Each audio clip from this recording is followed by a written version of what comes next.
Today I'm going to show you guys how to install a farm sink. And I didn't even actually use a farmhouse sink base cabinet. I used a fridge cabinet. That's just a fridge cabinet sitting there, everybody. It's not a special cabinet, it's just a box. And I made my own toe kick, set it on a 4.5-inch toe kick. And I put a panel here and a panel here. Now, if you do a fridge cabinet that's 18 inches high and 36 inches wide and 24 inches deep, that works great. But you can also do, most farm sinks are 33 inches wide. So you can actually get a 33 inch wide sink base and not have to add little spacers in the sides. Now mine is a 36 inch wide sink base and I have a 33 inch wide farmhouse sink, so I got to add 1.5 inch fillers on the side. Now if you get an 18 inch tall cabinet, then you got 12 inches from here to here, and most farm sinks are 10 inches tall. So you're just going to need to add a 1.5 to 2 inch filler here, depending on how tall your farmhouse sink is. Most of those blocky farmhouse sinks, or they're also called apron sinks, are 10 inches tall. Almost every one that I've installed. So I'm going to add these spacers now. And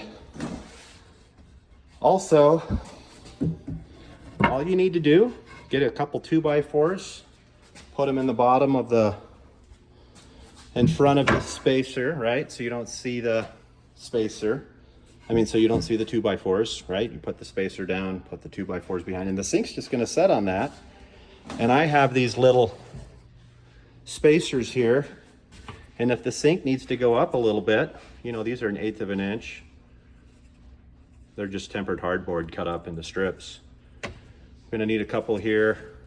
Sink's gonna rest there. That'll bring me up to about 10 inches. All right. Go in and set your sink on there and add the sides in, and I'll show you how this is gonna look. So I have my spacer in the front here, an inch, almost 2 inches, because you want to leave a little bit of room so you can push the sink up underneath the countertop. But now I got my spacers made. This really isn't that hard, guys. Add the spacer on the side there.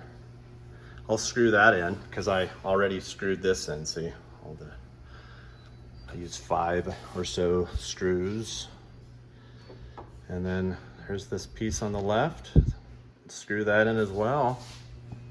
And then it'll fit the front of that farmhouse sink or apron sink perfectly. Notice how I got the grain of wood all in the same direction. You may just have white cabinets or a painted cabinet, and you don't need to worry about which way the grain's going, but I think it looks better if it's all going in the same direction. And there you have it. This is the little piece here, but add these on the sides. It's really important that these screws are inset so they don't rub across your sink when you put your sink in. So start and drill a hole with one regular bit around 1/8 of an inch or less, and then do your countersink, which creates this right here, and then use your drill bit to put it back in. And I'll show you how that looks.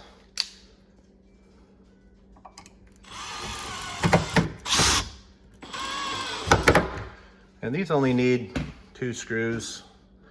It's just not really holding any weight. It's just more for aesthetics. You can just tack them in place. And then leave these loose. Just put them roughly where you think they need to go. And then you can have the ability to slide them around if you need to.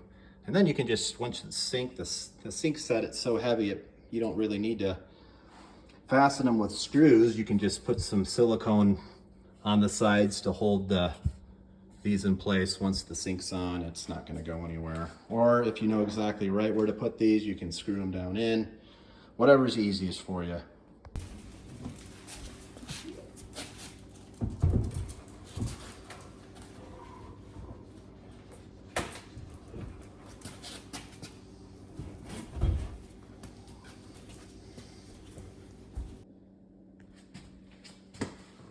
There's the front of the sink.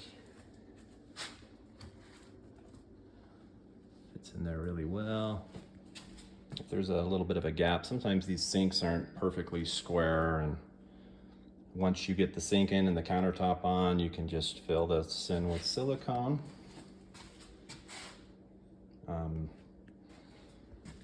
You don't want that sink going above your cabinet. Notice how I got a little bit of space. Put some silicone along the sink here before we attach the countertop. But just make sure your sink is just a little bit below that. You don't want that higher or it's gonna lift up the countertop. Make sure the sink is underneath this panel and there's a little bit of a space like that. That's the back. Notice there's a little bit of space. You want to leave a little room for silicone, and then once you get the countertop in, you can shim up underneath here where you already put some shims, right? Just add another one or just a regular shim to cinch it up and close the gap only when the countertop has been installed. And one last note, you want the sink to come out between 2 and 2.5 inches, maybe even 3 if you really want it to stick out, but I wouldn't do much further than that. I got mine at about 2.5 inches out.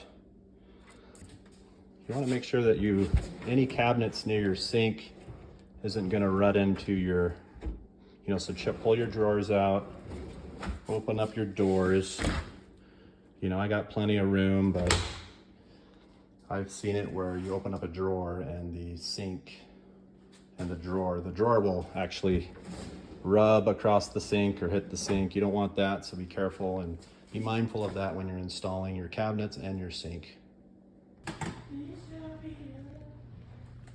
And you want to make sure that when you want to cut the bottom of this or the top of this cabinet out if you need to, because you need to do plumbing. And notice I got plenty of space in the back here to hook up the sink.